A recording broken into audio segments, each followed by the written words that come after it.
Bismillahirrahmanirrahim. Wassalatu wassalamu ala Sayyidina Muhammad wa ala alihi wa sahbihi wa sallim. Il y a 15 ans en arrière, j'ai décidé de consacrer une partie de ma vie à la da'wa ilallah. J'ai alors eu des élèves qui m'ont rejoint et d'autres qui sont partis. J'ai ouvert des groupes, j'en ai aussi fermé.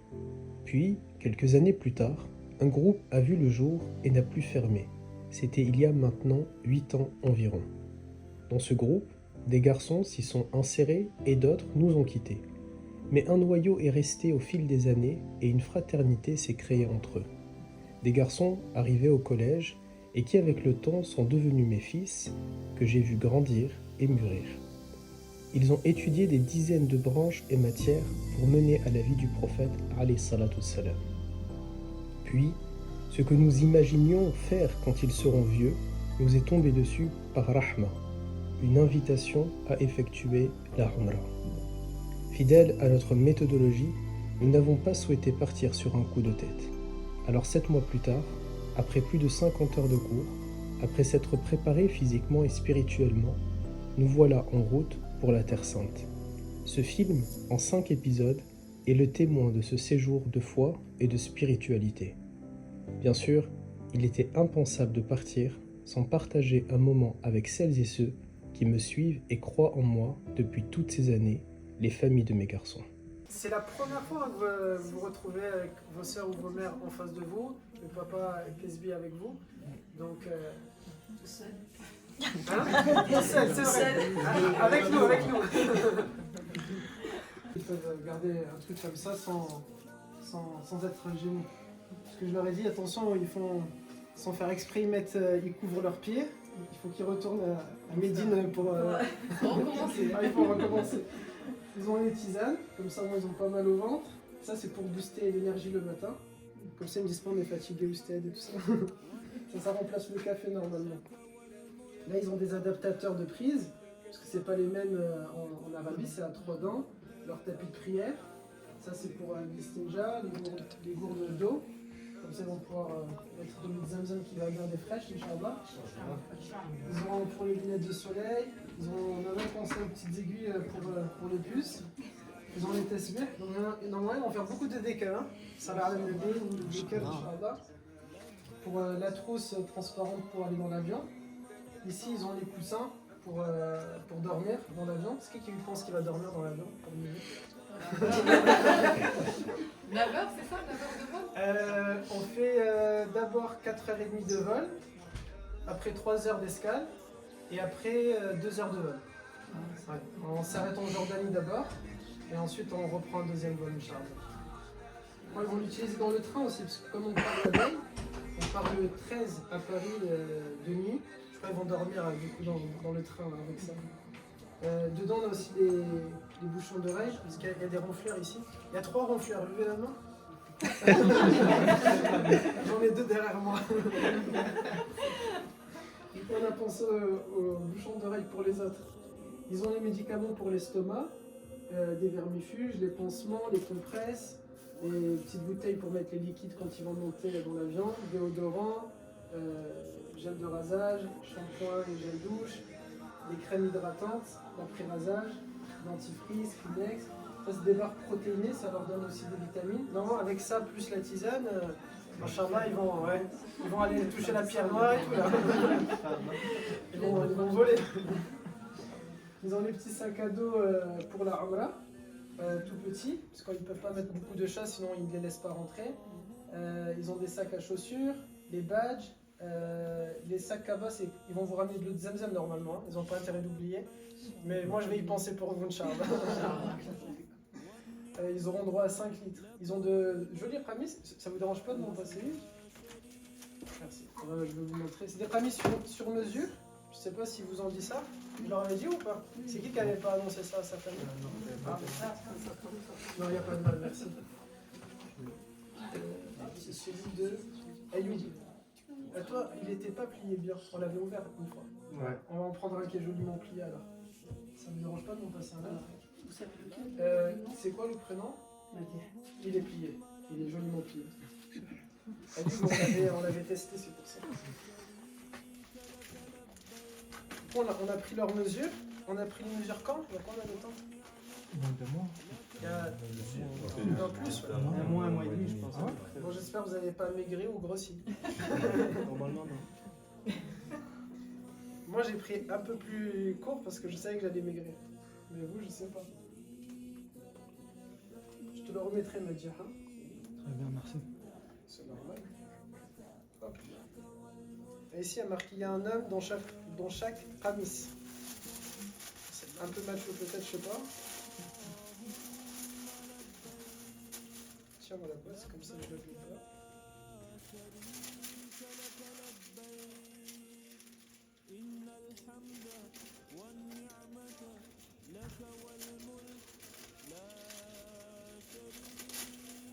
Il n'y a pas le choix de le toucher un peu. Un peu, ouais.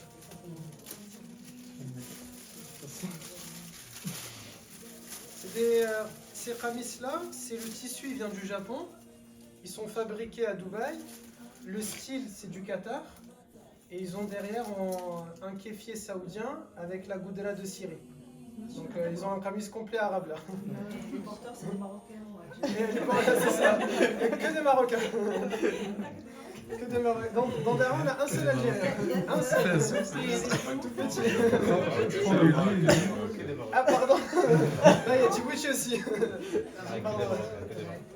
Je vous le fais passer si vous voulez regarder. Donc là, on a pris comme ça les mesures, ils ont pris derrière. On a avec un pantalon en bas, ils ont un t-shirt de coton aussi. Ça, normalement, ce qamis sur mesure, c'est pour entrer dans la Rawda, Inch'Allah.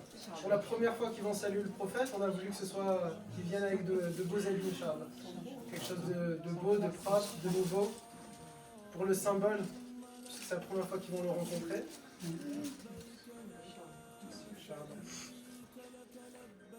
On a essayé de faire en sorte voilà, que même dans ce genre de message, vous voyez, qu'ils n'arrivent pas comme ça n'importe comment, mais qu'il y ait tout un cérémonial. Ils vont faire beaucoup de salat ala nabi avant de lui rendre visite. Et quand on aura fait au moins comme ça plusieurs minutes, peut-être même 1 heure de salat ala nabi. Ensuite, on va pouvoir aller le saluer, Inch'Allah.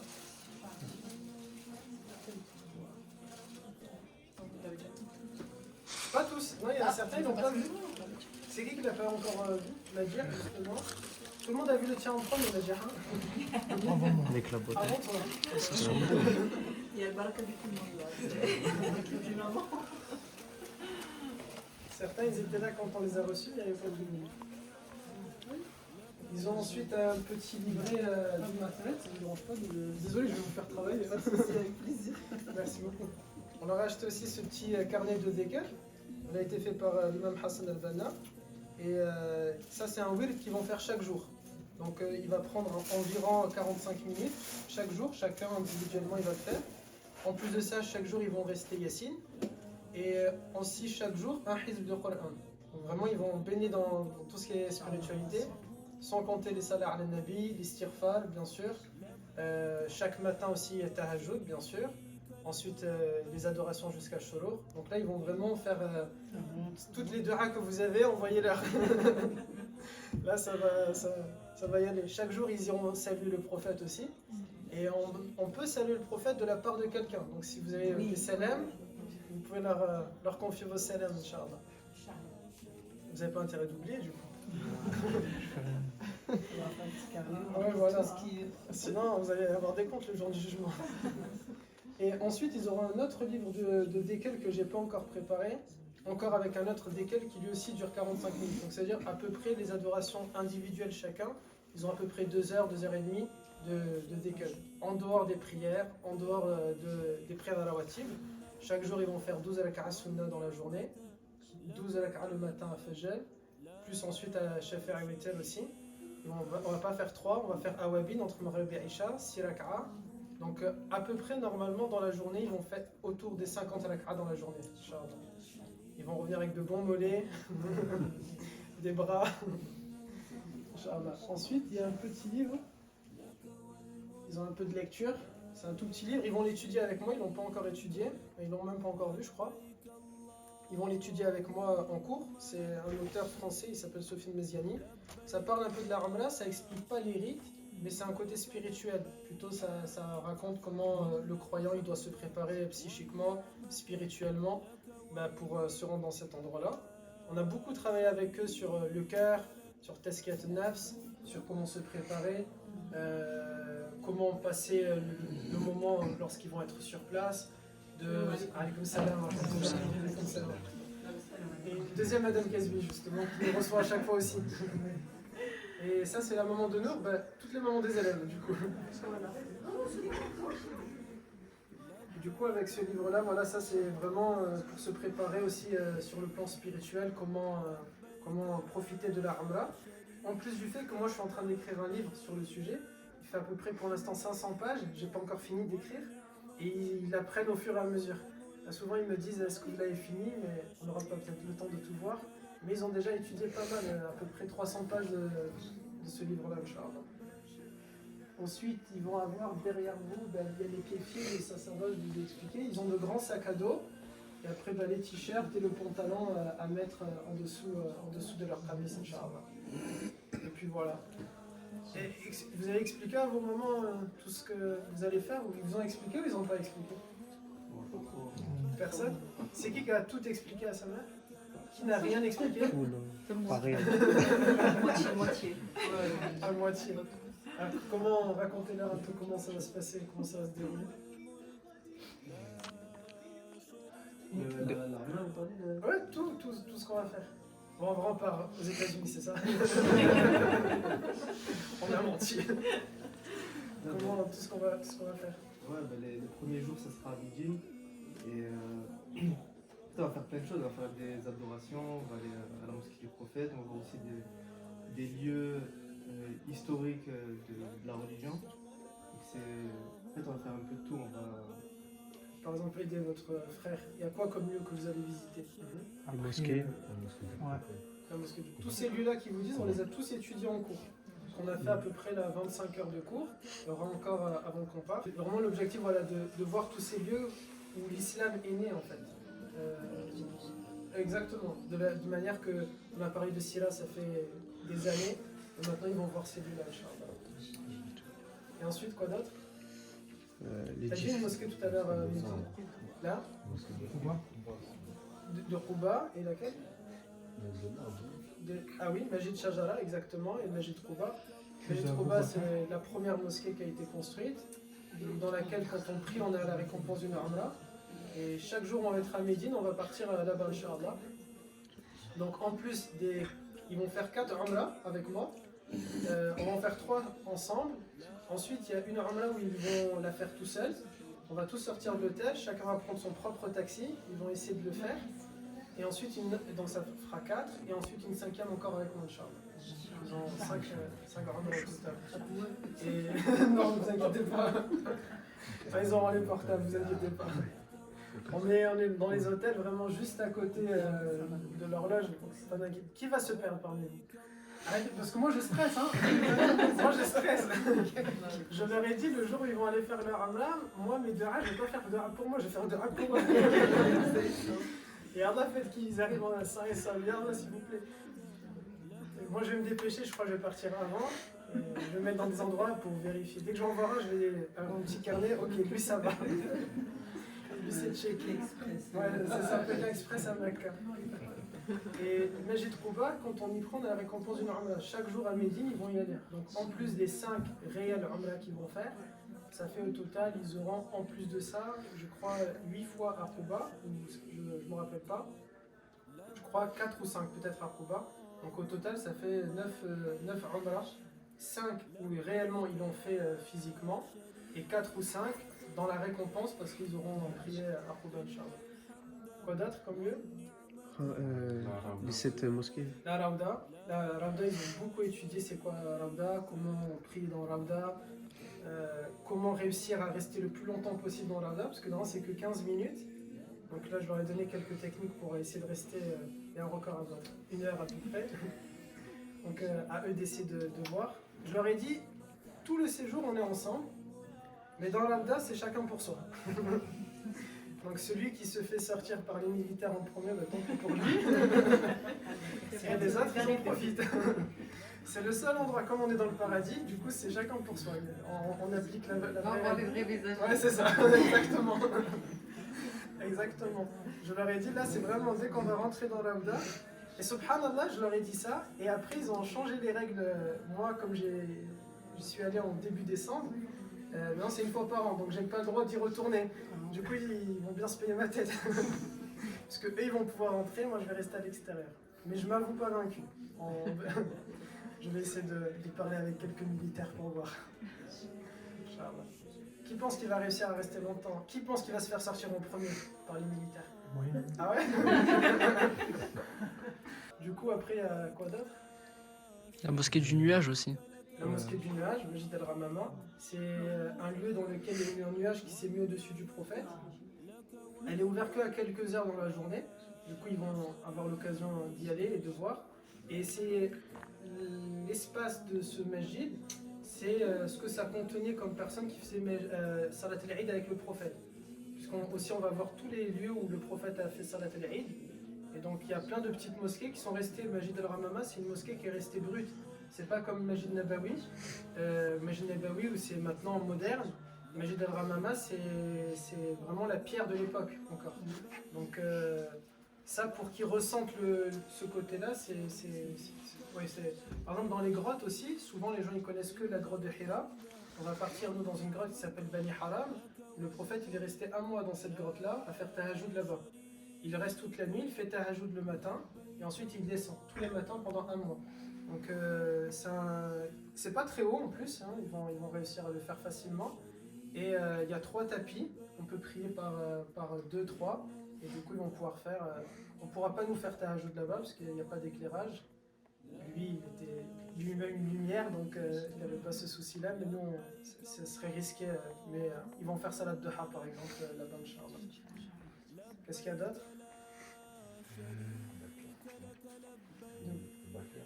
Al-Baqir. On va rentrer dans le cimetière de Baqir. Vous allez assister à un enterrement.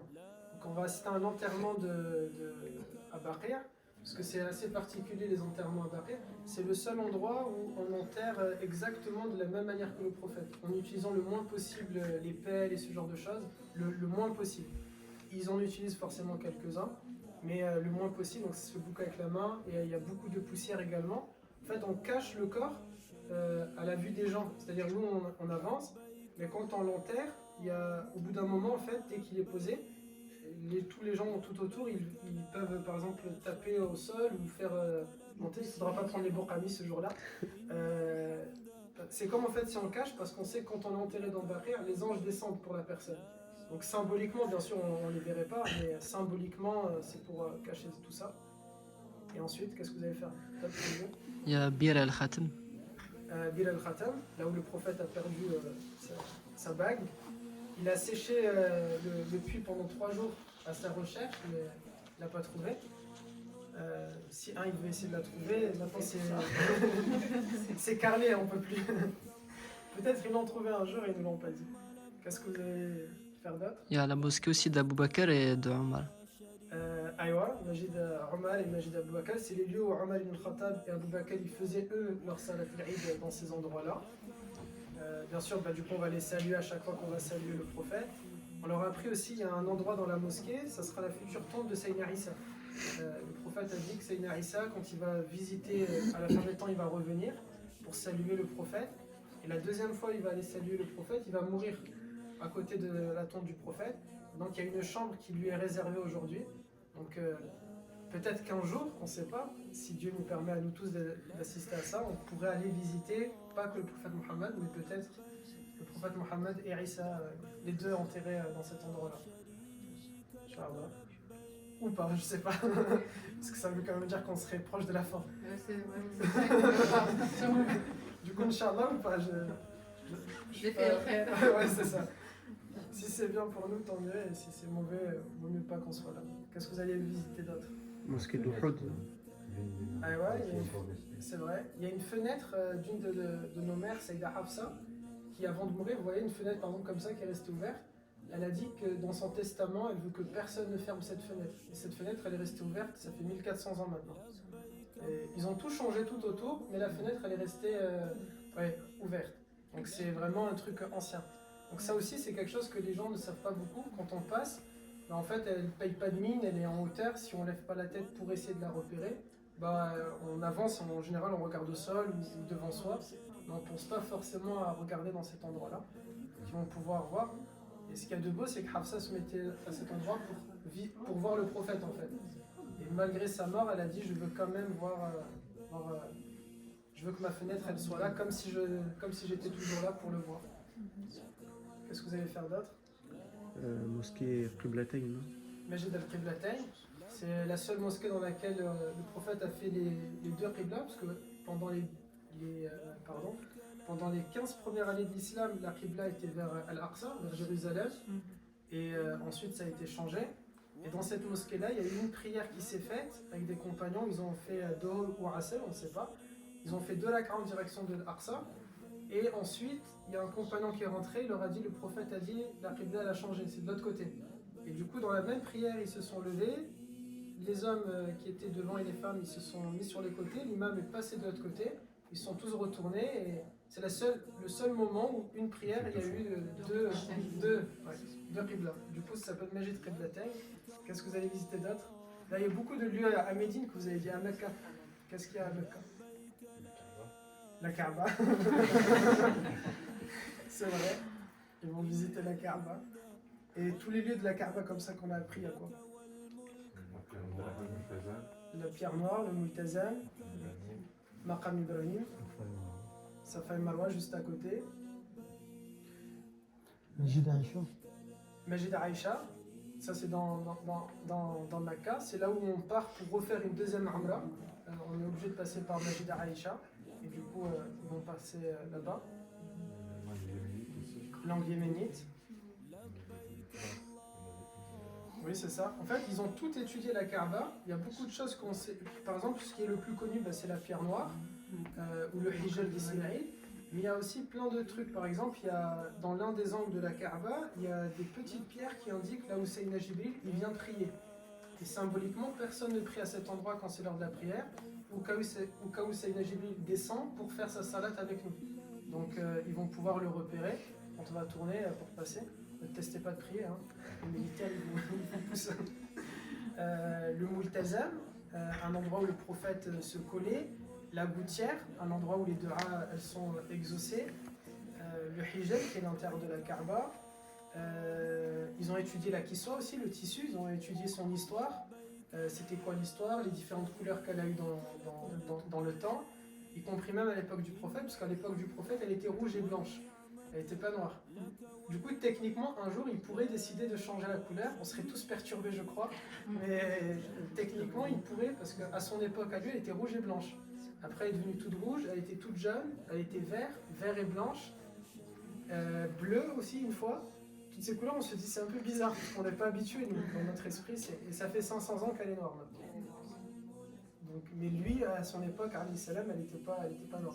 Ils ont étudié l'histoire, c'est qui la première personne à avoir recouvert la Kaaba, pourquoi, les différents tissus qu'il y a eu, les différentes portes aussi, parce qu'il y avait 2 portes à l'époque. Donc je leur ai appris où était la deuxième porte, puisque le prophète prie à cet endroit-là. Donc c'est des lieux où on va essayer d'aller prier justement dans ces lieux-là, en espérant, parce qu'on pense qu'il y a des karamat, des bienfaits là où le prophète a touché, où il a été.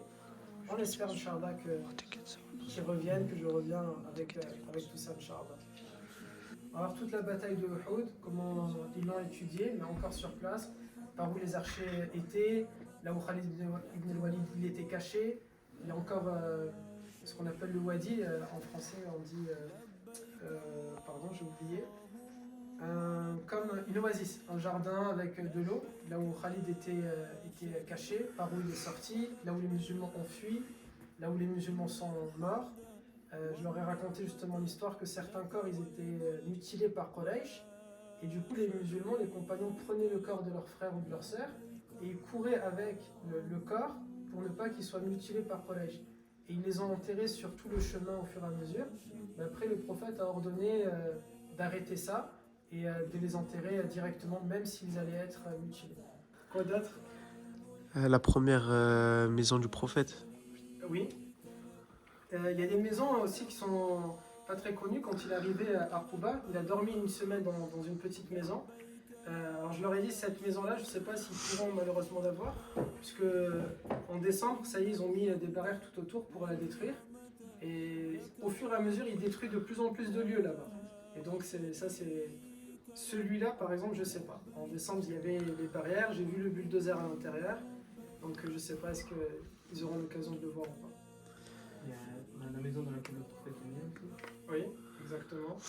Celle-là, elle est encore là. Bon, elle a été rénovée, modifiée, mais elle y est toujours.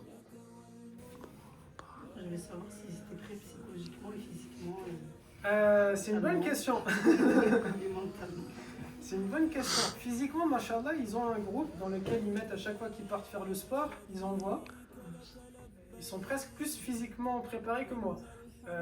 Mieux que moi, ça c'est sûr même. Mais ils mettent, hein, quand ils font du sport, quand ils partent à la salle. Quand après on va manger un truc fast-food, ils vont se dire ah, attention, ce genre, ils font attention. Même moi, du coup, il faut pas que je leur dise quand je mange comme ça. Sinon, ils sont pas. Mais psychiquement, il y en a qui ont des inquiétudes. C'est qui est inquiet? Je crois que c'est moi le plus inquiet.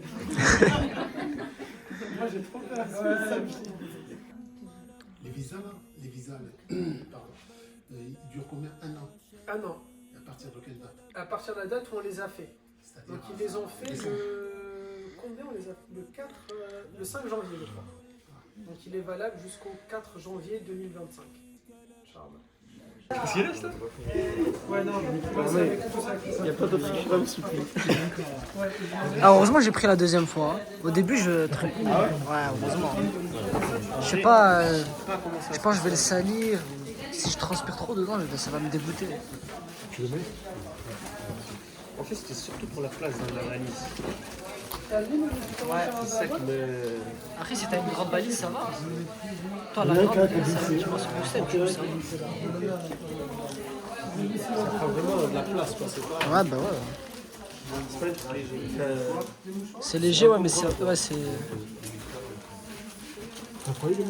لا شريك لك لبيك إن الحمد والنعمة لك والملك لا شريك لك لبيك اللهم لبيك لبيك لا شريك لك لبيك إن الحمد والنعمة لك والملك لا شريك لك لبيك اللهم لبيك لبيك لا شريك لك لبيك إن الحمد والنعمة لك والملك لا شريك لك لبيك اللهم لبيك لبيك لا شريك لك لبيك إن الحمد والنعمة لك والملك لا شريك لك لبيك اللهم لبيك لبيك لا شريك لك لبيك إن الحمد والنعمة لك والملك لا شريك لك لبيك اللهم لبيك لبيك لا شريك لك لبيك إن الحمد والنعمة لك والملك لا شريك لك. C'est bon, moi je prends le F. Qu'est-ce que tu veux?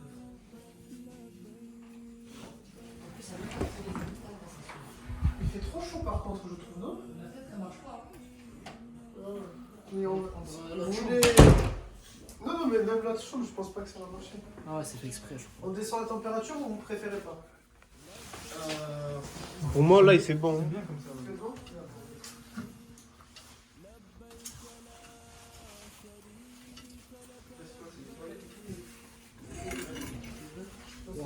débordé. Débordé.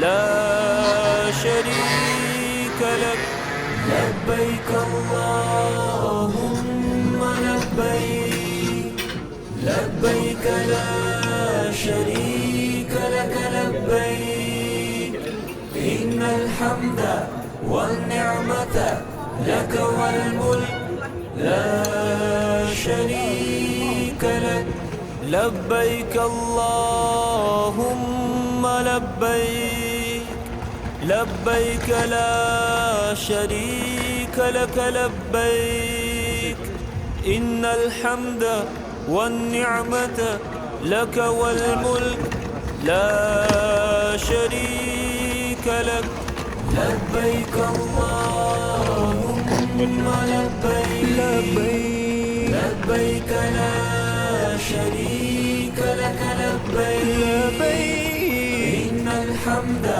والنعمة لك والملك لا شريك لك لبيك اللهم لبيك لبيك لا شريك لك لبيك إن الحمد والنعمة لك والملك لا شريك لك لبيك اللهم لبيك لبيك لا شريك لك لبيك إن الحمد والنعمة لك والملك لا شريك لك لبيك اللهم لبيك لبيك لا شريك لك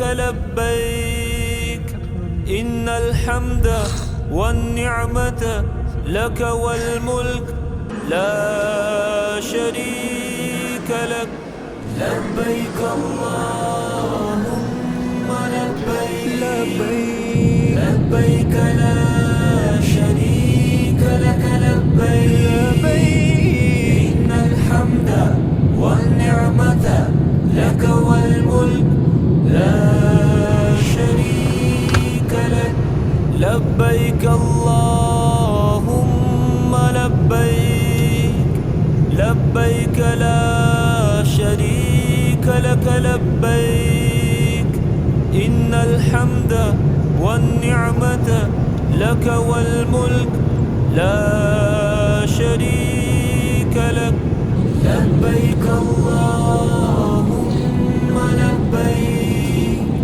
لبيك لا شريك لك لبيك إن الحمد والنعمة لك والملك لا شريك لك لبيك اللهم لبيك لبيك لا شريك لك لبيك إن الحمد والنعمة لك والملك لا شريك لك لبيك اللهم لبيك لبيك لا شريك لك لبيك إن الحمد والنعمة لك والملك لا شريك لك لبيك اللهم لبيك اللهم صل على سيدنا محمد وعلى آله وصحبه وسلم. اللهم صل على سيدنا محمد وعلى آله وصحبه وسلم. اللهم صل على سيدنا محمد وعلى آله وصحبه وسلم. اللهم صل على سيدنا محمد وعلى آله وصحبه وسلم. اللهم صل على سيدنا محمد وعلى آله وصحبه وسلم. اللهم صل على سيدنا محمد وعلى آله وصحبه وسلم. وعلى آله وصحبه وسلم. اللهم صل على سيدنا محمد وعلى آله وصحبه وسلم. اللهم صل على سيدنا محمد وعلى آله وصحبه وسلم. اللهم صل على سيدنا محمد وعلى آله وصحبه وسلم. اللهم صل على سيدنا محمد وعلى آله وصحبه وسلم. اللهم صل على سيدنا محمد وعلى آله وصحبه وسلم. اللهم صل على سيدنا محمد وعلى آله وصحبه وسلم. اللهم صل على سيدنا محمد وعلى آله وصحبه وسلم. اللهم صل على سيدنا محمد وعلى آله وصحبه وسلم. اللهم صل على سيدنا محمد وعلى آله وصحبه وسلم. اللهم صل على سيدنا محمد وعلى آله وصحبه وسلم. اللهم صل على سيدنا محمد وعلى آله وصحبه وسلم. اللهم صل على سيدنا محمد وعلى آله وصحبه وسلم. اللهم صل على سيدنا محمد وعلى آله وصحبه وسلم. اللهم صل على سيدنا محمد وعلى آله وصحبه وسلم. اللهم صل إن الحمد والنعمة لك والملك لا شريك لك لبيك اللهم لبيك لبيك لا شريك لك لبيك إن الحمد والنعمة لك والملك لا شريك لك لبيك اللهم لبيك لبيك لا شريك لك لبيك إن الحمد والنعمة لك والملك لا شريك لك لبيك اللهم لبيك لبيك لا شريك لك لبيك إن الحمد والنعمة لك والملك لا شريك لك لبيك اللهم لبيك لبيك لبيك لا شريك لك لبيك إن الحمد والنعمة لك والملك لا شريك لك لبيك اللهم لبيك